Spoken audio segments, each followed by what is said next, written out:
多年这诈骗的包裹嘛，愈来愈多，有民众就收到信息通知，去便利店领一卡1800块的包裹。交在的店员才成功，讲厂商的名怪怪，可能是诈骗，甲砸落来，这个民众才无好骗去。如果真的有异常，就不要拿。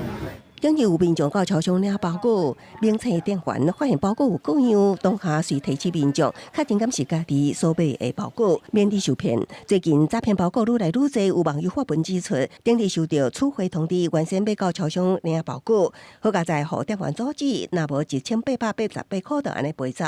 实际问其他领包裹的民众，也真正有袂少人受骗。电脑店领货，然后后面发现他根本没有买那个东西，然后就好像也是被骗了几千块，然后我妈就超生气，我就付钱了，然后结果那里面不是我订的。诈骗包裹抢讲，唔但爱提高警觉，也有网友整理出诈骗包裹抢上的黑名单，也有超商店员传授辨识诈骗包裹的方法。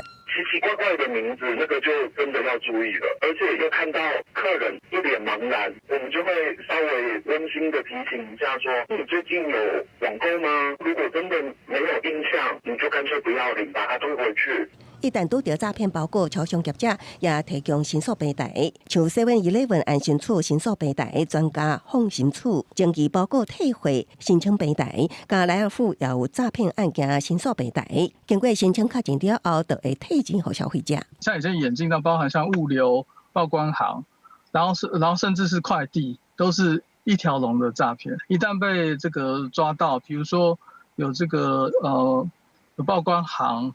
相关的可能被这个检警调抓到之后，他关起来，他就换另外一间报关行。专家建议领包裹的民众先确定到底敢有买商品，其次是取回开箱的时，上好是录影翕相。万一拄到卖家名称是一连串的大户，就要注意可能是假的包裹，上好卖领，避免受骗。